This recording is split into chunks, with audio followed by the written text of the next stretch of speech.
7th of June 2020, 127-year anniversary.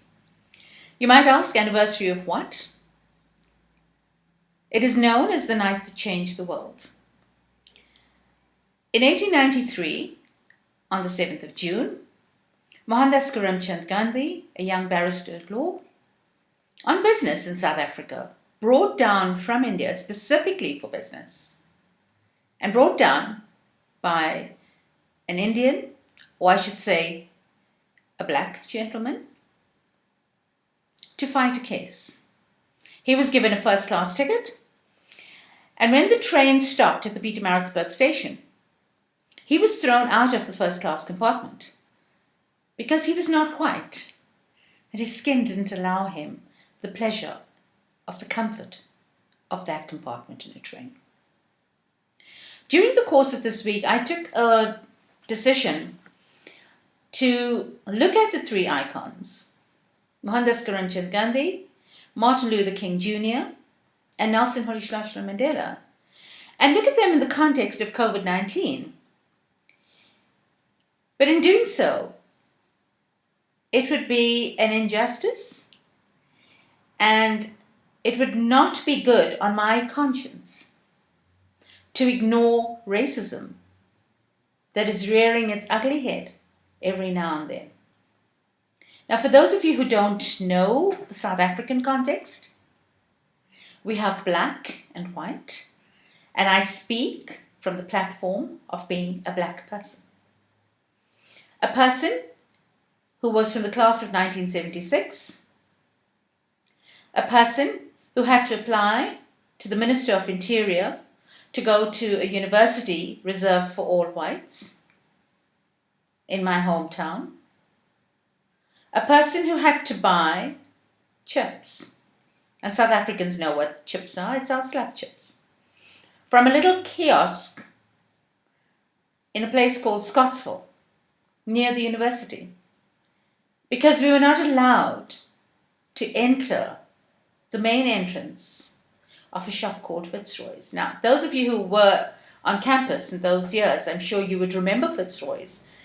It's now been changed. We now have Nedbank Plaza there, which is now Scottsville Mall. So it's a long time ago, and I speak from a very informed platform about apartheid and about racism. And as I said, I speak as a black person.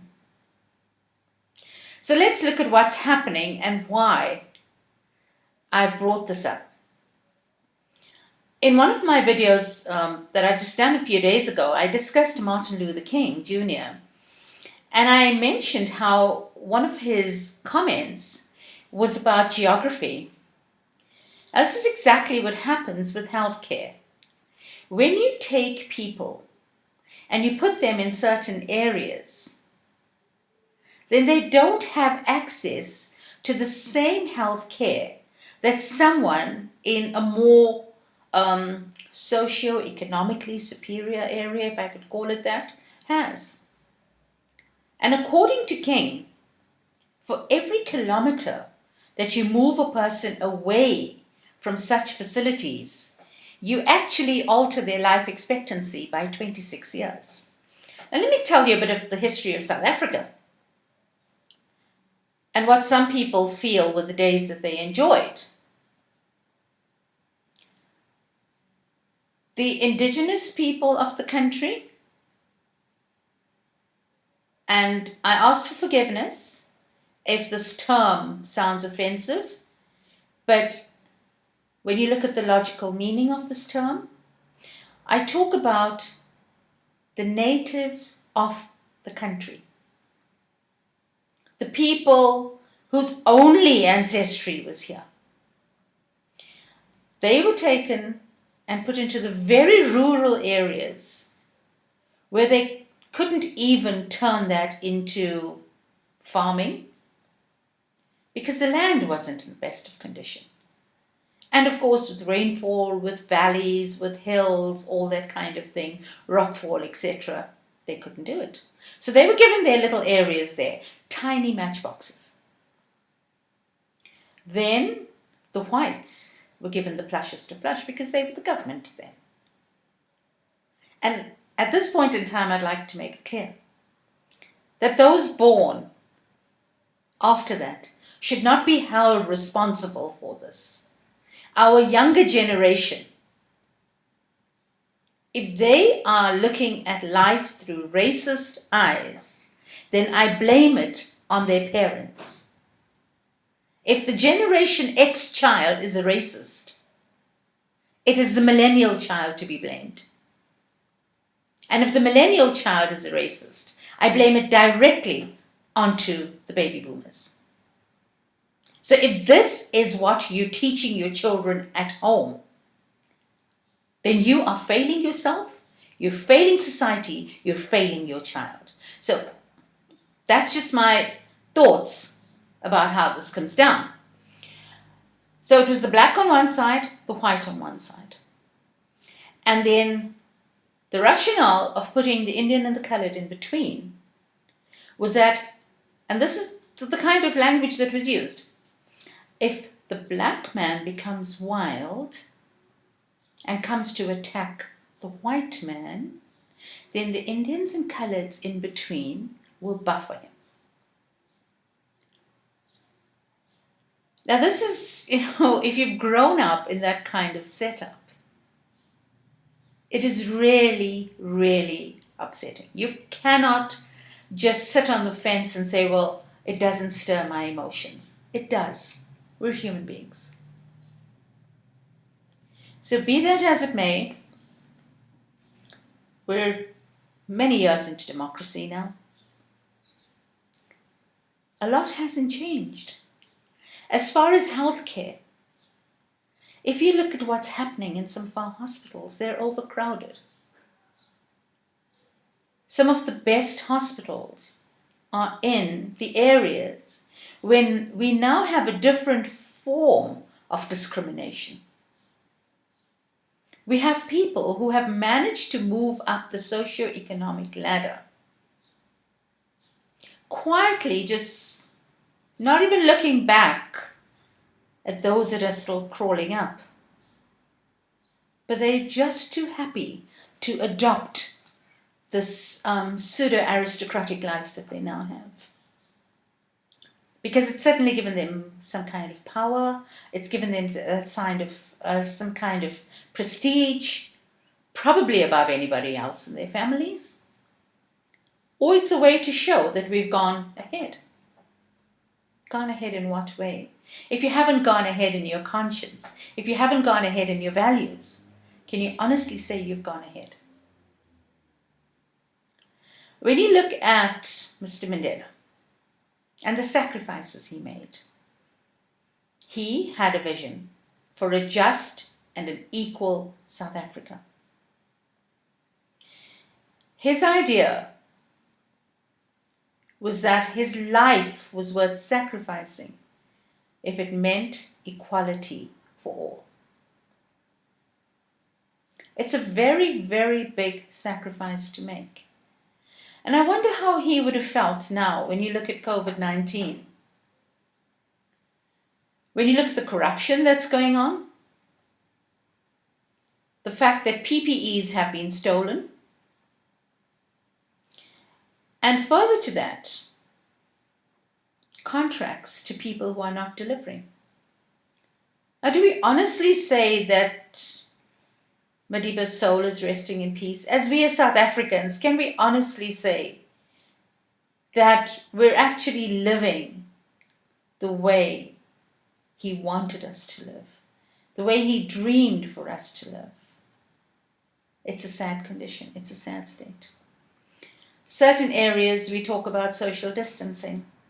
How can we when you're living 10 to a room? It's virtually impossible. We talk about washing your hands and all these beautiful posters and things like that. What do you wash your hands with? Sand? Are we in the desert that you could rub sand against you and just psychologically say, well, I've cleaned myself? That's not it. The poorest of poor have not been seen to. We feed them, and that's a very, very noble thing, to give people food. Absolutely noble, especially now that jobs are being lost and companies have had to close. And by the way, it's not just us, it's happening internationally. But what are we doing beyond that? Is COVID-19 going to be the time when we're all going to jump up? We're all going to do something.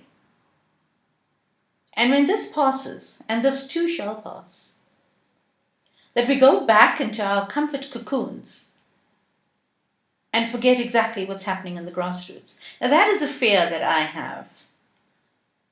That's a fear and that is a concern. When I look around, people are managing. We're learning to go back to a bit of a simpler life. We're learning to make do. I hope and pray that this continues. We have one of the most beautiful countries in the world, and I'll say it over and over again. I've seen beauty around the world, but the beauty of South Africa, there's just something, or maybe because I'm South African, and when I breathe this air, I feel alive. Think about what I've said, and think about us being viewed as animals. And you ask me why. I bring it up from this book. Very nicely written. From the writing point of view, I will definitely give the author his credit. The poet, author, whatever he wants to call himself. And one of the comments was an affectionate and funny look at our nation's diversity. And the book is called The Racist Guide to the People of South Africa. Looks lovely, fun book to read. However, when you get to the introduction, the fun walks out the door. I'd like you to reflect if you've studied human behavior or you have any idea of the Galapagos Islands. Just think about the Galapagos Islands and what Charles Darwin used it for. And I'm going to read an extract from this book. And it actually pains me to read it, but I will, to share it with you. South Africa, unlike many other countries, sure does have a whole array of different races. That makes it an excellent place for someone like me. Remember, it's the you people, us, them, us kind of thing coming up now. Because I love people watching. Actually, my favorite hobby. South Africa to me is a bit like the Galapagos Islands was to the old dead guy Charles Darwin, who discovered millions of different species of plants and animals there. Sometimes I think of myself as a bit of a modern-day observer, just like Darwin was, except I observe people where he observed plants and animals. Oh, and unlike Darwin, I don't go around telling people they have monkeys in their family tree. According to some folk, that's plain rude. I go back to racism and the way the black is treated. Police brutality, white on black, is causing a revolution. And it's a revolution that's going to change things in one of the largest superpowers of the world. Revolutions like this come up when passive resistance and logical thinking, discussions, and communications lose value because they are not respected. If we go back to the Arab Spring, one of the reasons for this Arab Spring, and it was mentioned in one of the writings about it, was that when you educate people, you empower them. This is what Nelson Mandela had to say. Education is going to be your tool. It's not just education, it's using that education to fight for civil rights, and I don't mean fight in the aggressive way, but to stand up and use social justice as a moral compass. So with the Arab Spring, it was an educated man, By that I mean had gone to university. His parents were in their 50s, so they didn't even realize what had happened to him. He was not getting employed or getting any form of income. And his little business cart was destroyed. So here it is, provoking somebody who's trying to earn a decent living. Provoking a native of the land. Does it sound familiar?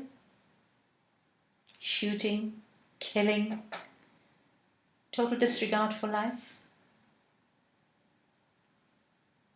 And of course, Black Lives Matter. They're not people to be shot at randomly. I recall, because I am from the class of 76, and if you know my country's history, you will know what that means. I recall when we saw the yellow vans, how afraid we were. And this was years ago. Nothing much seems to have changed. There is still discrimination. We're in this pandemic. But sadly, we're in this pandemic on racial grounds as well. For South Africa, I don't think Nelson Mandela would have been proud of us in the way we're handling the situation. And when I say we, I talk about us as citizens of the country being irresponsible. There is only so much we can blame on government, especially in our case. And there's only so much we can blame on others. Let us take responsibility. Let us honor Tata Madiba. And let us face this pandemic in a responsible, mature, and logical way. We're moving down with lockdown levels. We're really far from a celebration. Let's bear that in mind. And in doing that, understand that our leader was inspired by somebody else, Mahatma Gandhi, who could have become a very angry man that night.